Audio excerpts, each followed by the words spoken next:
Welcome everybody to Tap Out Talk. I'm your host, Bryan, the Hype Ballard, and I'm back at it again with a little bit of random NXT No Mercy thoughts and results. It was a night of title changes. It was a night of passing the torch. NXT's been in this mode. They've been in the zone. This occurred August 22nd of 2023 from the Pro Wrestling Center in Orlando, Florida. Your commentators for the evening are Booker T, 5-time, and Vic Joseph. This is, remember, my NXT rules. It is developmental territory. 2 out of these 5 stars will not make it on the main roster long term. And this is, I warn you, training in progress to make the main roster more successful. Without further ado, let's talk about the event. Let's get in. And get in we shall. We're going to start off the show right away with a passing the torch moment. We've got Bron Breakker going in a blood feud with Baron Corbin. We get the opening video package, by the way, right before this at the No Mercy pay-per-view, or PLE. And the opening video package copies an old intro from the old school N64 No Mercy video games. That was a fun little thing. I remember, I'm a kind of a savant when it comes to wrestling video games. I think I played them all the way from Nintendo on up. But Braun immediately starts out this match, and he dove onto Corbin right before the bell. I do want to make note, Baron Corbin's not a pirate anymore. He comes out on a motorcycle in this one. But they fight immediately into the crowd. Match hasn't even started. Corbin lands some punches as they brawl through the crowd, and people are cheering Corbin. And it just feels a little weird, a little wrong. It must make him happy. Happy Corbin. Eventually, they head back to the ringside area where Braun punches out some security guys randomly. And then Corbin clotheslines Braun over the barricade back to ringside. And Corbin sets Braun up through the announcer table, but boom, it doesn't break. Then a senton, and then Braun moves the table, and again, it just, of course, it doesn't break, right? They get into the ring eventually. Braun in control immediately. The match is starting off, and then we hit a belly-to-belly suplex. Always a great move to see, especially from a Bron Breakker style technical wrestler. Going brawler here. Corbin fights back with a boot out of the corner and a diving clothesline. There's a body blow from Corbin for a suplex, or a 1 and a 2. Braun just bounces up and gets clotheslined down. Braun fights back and slams Corbin, then starts landing elbows to the back of the head. A running knee from Braun in the corner. Braun sets up Corbin on top rope, climbs up, but Corbin shoves him off. Only for Braun to run up and hit the Super Frankensteiner. Sorry I had to do that. But sort out as there was a little bit of a timing issue on that one, but they do get a power slam for a 2 count again. Ultimately, I would say these guys gel very well together. I was pleasantly surprised and kind of glad that they went this brawling Braun Baron type feud for this one. It definitely felt like a little bit of a blood feud between these two. But it also led into the story leading up for the weeks of them attacking each other. So yes, you did believe that these guys are going at it. So fast forward a little bit in this match, but they end up trading punches. Braun avoids the end of days. He cradles Corbin for a 1 and a 2. Right near the ropes, but it was a little bit off, but not bad. But clothesline from Braun, he hits another one, then a third. Basically sends Corbin back out of the ring. Braun heads out to the ring, runs a chokeslam from Corbin, puts Braun through the announce table, and boom, this time it breaks. But naturally, Braun just sits up with not really much of it, and then he fires up, kind of going Hulkamania style. And then he spears the heck out of Corbin. Back in the ring, Braun takes the straps down, going Kurt Angle now, and he hits Baron Corbin, or actually to get caught up, and then he he throws it's Mr. Stone, I believe it was, into a pile of the guys on the outside because a little bit of manager distraction there. But ultimately, that distraction causes Corbin to hit the end of days. And Baron Corbin wins about the 9-minute, 30-second mark on this one. So a little quick 10-minute match. I'm okay with that. I like it. They went out of the ring, in the ring. And some people are going to complain about the timing of this matchup. you know, I kind of look at it as like, I don't think when you're in a brawling feud where you're just all over the place, I don't think timing is a thing. I mean, timing is an issue, yes, but I don't think it's something I'm going to criticize about on this one because these guys were so blinded with rage that they wanted to go at it. I'm okay with that. But ultimately, I did, and I will admit, I liked a Baron Corbin match. I think him and Braun Breaker gel very well together. And I think it's kind of cool that Corbin is back in NXT, kind of just helping prime Braun Breaker for a soon debut on the main roster. Moving ahead, though, we're now going to get into another pass the torch moment of Dominic Mysterio coming down from the main roster.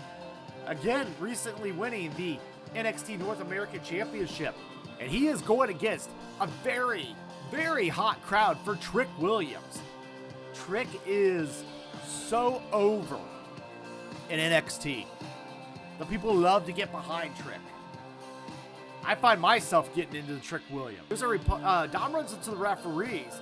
All the men are down, but then Dom runs into the replacement referee that comes out for no reason and crossbodies Williams out of the ring. Dom posts Trick and then tosses him into the ring. He climbs the ropes for a frog splash, but Trick Williams avoids it and covers another visual win. But 1, 2, 3, but there's no ref.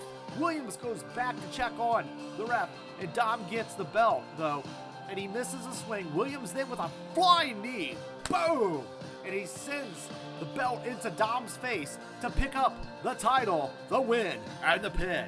Trick Williams at the 9-minute 28-second mark, and he is your new NXT North American Champion. Crowd was hot for Trick Williams, chanting, waving their hands, holding up their signs. Trick's got real fandom here. I like what I see. I like the development. I like Dom passing this title over to Trick. Let's see what he does with the North American Championship. Good stuff here. We're 2 for 2 on the NXT brand tonight. No Mercy continues with the NXT Tag Team Championships with the Family versus OTM versus the Creed Brothers versus Garza and Carrillo. Alright, so this one was a little bit of a jumbled mess. I don't want to criticize too bad and be negative, but this one just kind of seemed all over the place for me. There was a great spot in the middle where all, 4 guys getting suplexed, all 4 guys suplexing the other 4 guys. This one really, there's only 2 minutes at a time, but the tags are kind of a free-for-all. You can tag anybody, right? So that's kind of is with these fatal 4-way tag matches. The Creed Brothers are your technical. The Family's your champs. We got a little bit of fast-paced action. But ultimately, I found myself just not getting overly into this one. Maybe Trick Williams versus Dom was fun, and maybe the opening 2 matches were so much fun for me, where things kind of just broke down in the middle. We get some medical checks. Lorenzo uppercuts Humberto at one point. But he gets tripped up on the ropes, and Angel knees him in the face. We get a high-low attack from Angel and Humberto. So then we kind of fast forward a little bit here. We get Price hits a treep shot, and then he stalks Lorenzo and clotheslines him into the corner. We get a chin lock from Price, but Lorenzo fights free, and he just can't tag out, though. Fast forward even a little more, right? We get a little bit of Creeds in the action. We get a little Brutus going on. Shout out to the Creeds. I always kind of liked the Creeds. They went to the same high school. Julius knees down Price and then hoists Bebo on his shoulders, but Humberto, who hits the Doomsday dropkick, Angel with an assisted dropkick to Julius, and then Brutus sends both Angel and Humberto out of the ring, and then hits an absurd springboard cannonball into the pile of bodies. Lorenzo kicks Price, and then he and Tony with a double back suplex for the 1, the 2, and the 3. The Family retains at the 12-minute mark on this one and keeps their titles and moves on. It was the right call here. It's the way they needed to go. They don't need to lose these titles anytime soon, certainly not to any of these teams. The only ones I really see that should maybe be is, the Creeds, but they've had their time with the titles. They're getting to the main roster, and they're very much needed. Speaking of very much needed, we need you guys over there. Follow me on Twitter. Twitter X, at the Bryan Atkins. You guys hit the like button on this. Helps me out a lot. I greatly appreciate that. Consider subscribing if you want. But check us out on the fans of ProWrestling.com. We got the Wrestling Fans Inside podcast over there with my tag team stablemates, Will, Heather, Carlos, John. Miss you guys. We'll get back at it soon enough. Let's get on and get back at it to the Heritage Cup for NXT, which is synonymous with the infamous Noam Dar. This time, he's taking on Pete Dunne. That's right, it's Butch, but when he goes back to NXT, he's Pete Dunne to me. So, Butch is unimpressed with Dar as they tie up for the first round. Remember, multiple rounds on this one.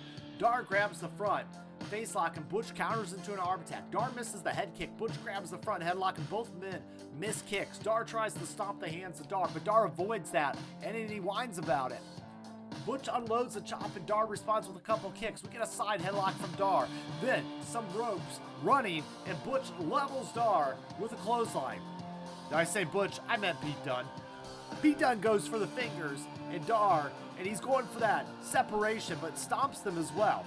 More finger work from Pete Dunne as the round ends. Then Dar hits a back elbow after the bell.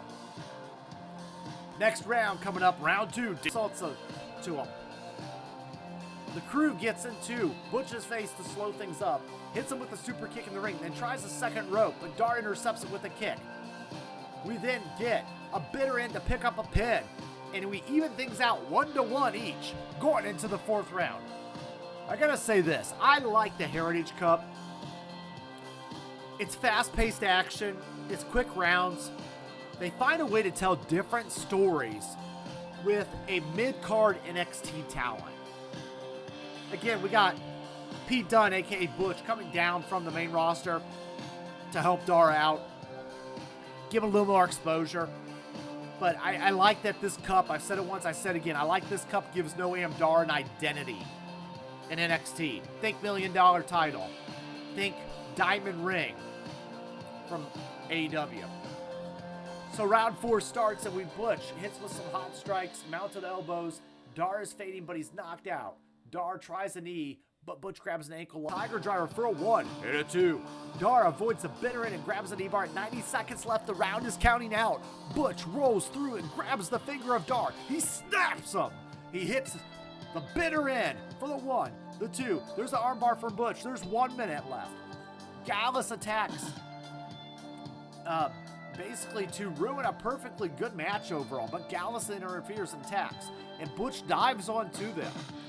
More distractions, and we allow a discus lariat from the Gallus members to wipe out Butch, and Dar pins him to retain the cup. 1, 2, 3. Noam Dar is still your champion at the 18-minute, 52-second mark. Fast-paced action again, like I said, in the Heritage Cup. I like these things. I like them because they're chewable chunks. You can see, and here's something to think about with these NXT Heritage Cup matches. Not only are they something different on the card, but they actually teach guys, training in progress, they teach them how to do their pacing in their matches, how to hit certain points in matches. Every match tells a story. There's a part 1, a part 2, and then we go home with a part 3, right? So these matches teach these guys how to hit segments in a match and do those storytellings and hit those certain points in a match. So again, think of a training side of NXT. That's what the Heritage Cup really does for them guys from now. Let's move on though and talk about what we're gonna do with none other than Carmelo Mello Hayes and Ilya Dragunov. Basically going at it for this title and the rematch. This is the part 2 from their throwback, and we get a nice package rebuilding this rival from the Great American Bash back in July. Dragunov immediately lands a boot and unloads with a chop. So I want to start off actually saying we get the Ilya Dragunov entrance first. Really cool with the red eyes, all that stuff. But then we get some very cool entrance with Carmelo Hayes with jerseys showing of everybody he's beaten, from Breaker to Dragunov, and predicting that he's going to be Dragunov part 2 here. He's got Wes Lee on there, so it kind of reminds you of how well Carmelo Hayes has done as champion. very important for this matchup. If you're going to go the direction of passing a torch and passing a championship on, you want to make it to where Dragunov lost to Hayes, yes, but he actually was able to, climb the mountain, fall off of it, and climb back to the top. So, at this point, the match goes off, like I said. Corner offense from Dragunov. And again, he's all intensity. He stomps on Hayes. Another chop from Dragunov. And remember, Hayes did not want Trick Williams' help on this. Due to the Great American Bash, he wanted to make sure that Hayes didn't help accidentally interfere on this one. That way Hayes knew he could beat Dragunov on his own. We get strikes from Hayes, and then we get some corner work. Dragunov avoids a springboard move, and he clobbers Hayes with a lariat. There's a senton with Dragunov, a running boot, a bit of an anaconda choke from Dragunov, and then a knee to the head. More strikes from Dragunov, and he just is not letting Hayes find momentum. He's wanting to dominate. Dragunov stomps and tells Hayes to bring more. Bring it, brother, and over and over and over again. Eventually, Hayes lands strikes, but to that call, but Dragunov drops him with a spinning kick to the neck. Another knee from Dragunov and more chops. Dragunov lands some elbows and chops to the back of the neck again. A Kobasha chops in the corner. Dragunov but catches Hayes in a spinning chop, starts unloading on Dragunov with his own chops and stomps and chops and stomps. Oh my. And then Hayes hits a strike, and both men are down. Boom, we get a little bit of a rest here. They trade some kicks to the mats then. We eventually fast forward, get a little bit of a springboard bulldog for a 1 and a 2. Dragunov rolls up a shoulder up there. Hayes tries to do a running move, but Dragunov blocks him and hits a German suplex. He holds on to him though, almost Three Amigos style. Rolls and Hayes blocks out, he hits a second German suplex. And then Mello, Hayes hits a third one. But he goes for it, but he gets blocked by that one. Dragunov with some elbows to the back. And Hayes comes off the rope and hits the La Mystica DDT for a great, really near fall. We fast forward and we're going a little bit further in the match, and we hit a Death Valley driver into the corner. Dragunov climbs the ropes for a coast-to-coast drop kicks. This time it hits. He tried it earlier, just a moment ago. He hits it the second time, and he covers for a near fall. Dragunov then puts Hayes on the top rope. Hits Hayes with a landing headbutt. Another headbutt, Hayes drops down. At this point, we go a little bit further, and these guys are back in 1, 2, 3. Ilya Dragunov at the 21-minute mark is your new NXT champion. This is a very interesting note here. I like Dragunov as champion. I get into his character. I'm into it. I like Mello too. I liked their first match at the Great American Bash. Maybe it just had more of that main event feel. But I enjoyed this match. It was just a different style of match. I don't know if this match needs a third one. I wouldn't mind it, but we'll see. Ultimately, though, this was not in the main event tonight. But I will say I am excited to see what Dragunov does in his future. I've said it once, I said it again. I do believe that Dragunov should be the guy to eventually take the Intercontinental title off of Gunther. Let's get to the main event. NXT Bex, your NXT Women's World Champion, versus the Tiffy Top, the Barbie Stomp, Tiffany Stratton. Everything pink for her. This is an Extreme Championship matchup. Hardcore rules. Immediately, Becky comes out, and I was noticing Becky Lynch and Seth Rollins are basically the same character. Similar wardrobes, similar styles, very flashy, but ultimately Becky brings a shopping cart immediately with her, plunges to the ring. Stratton has brass knuckles that she's holding backwards. Basically, Becky hits a kendo stick shot, and then they use some headbutts. More kendo stick shots as Becky's chasing Stratton into the crowd. There's no escape from Becky. Becky bounces Stratton into the guardrail a few times. Stratton fights back. Becky grabs like a gold, opens up, finds a crescent wrench, a really big crescent wrench. Smacks her Becky with it. Now she grabs a crowbar, doing her best Crowbar Jones impersonation. Stratton hits Becky with that too. Boom! To the moon. Back into the box. Stratton finds a chain.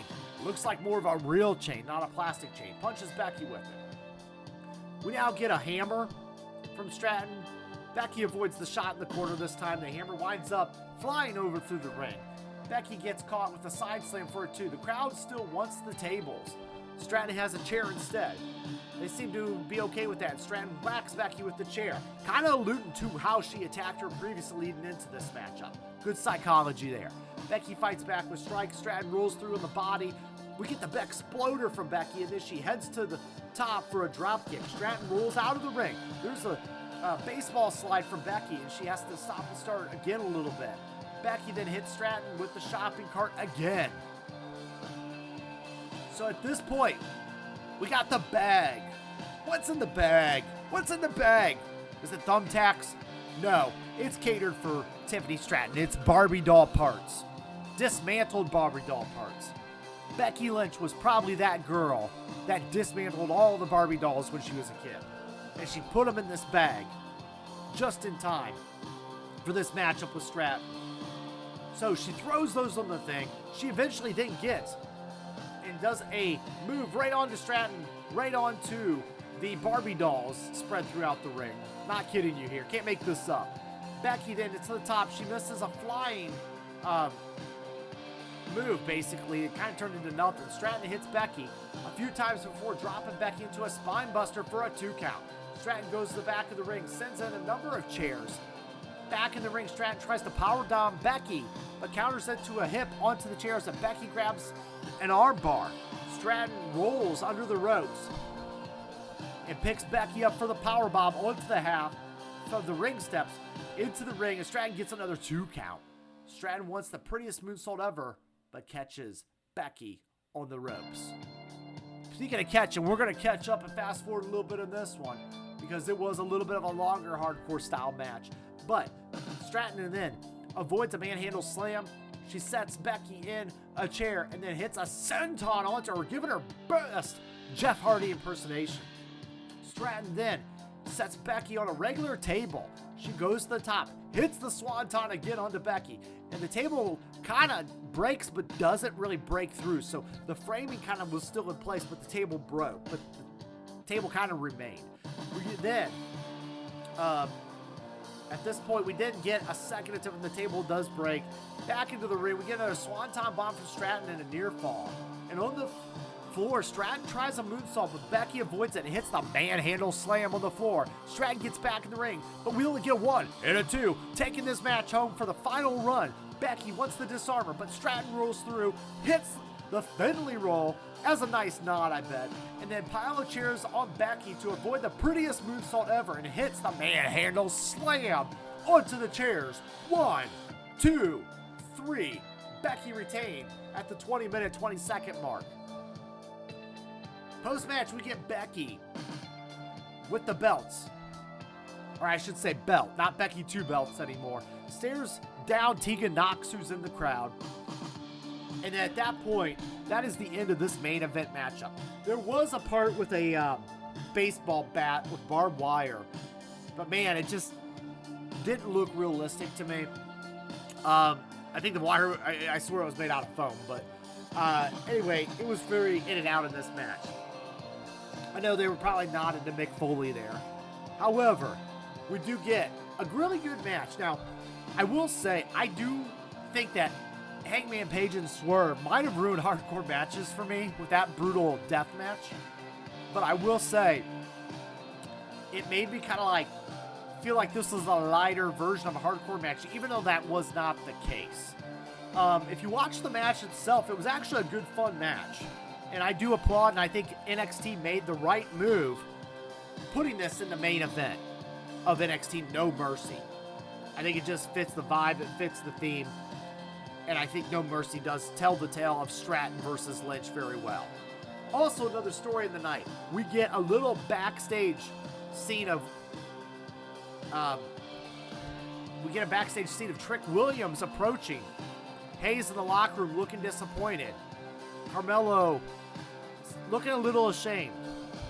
But you got Trick Williams that's got his back. he reassures his fallen friend. And maybe it's a general tease to these two probably fighting someday for the NXT North American title, maybe. But let's move ahead to our final thoughts. I gotta say, for me, this was an open and closed in show. I liked the first 2 matches and the last 2 matches. I feel like there was some fun mixed in the middle, but ultimately, it was Pass the Torch NXT. It was a veteran of the ring with an up-and-coming training in progress star, like I promised you guys. This is training in progress. Corbin, Breaker, Hayes. Well, not so much Hayes and Dragunov, but Lynch, Stratton, another great example. I think it showed a lot. I think they put on a good show. I'm starting to like NXT more and more. Still my booty call. Still randomly when I can pick it up and catch up. But I do say it's enjoyed programming. Good time. No alcohol required. Guys, those are my final thoughts and results. Thank you for joining me as always. Let's get into Mania season. Let's watch wrestling and just enjoy life in general. Thank you again. Guys, thanks for watching. Like, share, subscribe. And it's not goodbye. It's game over.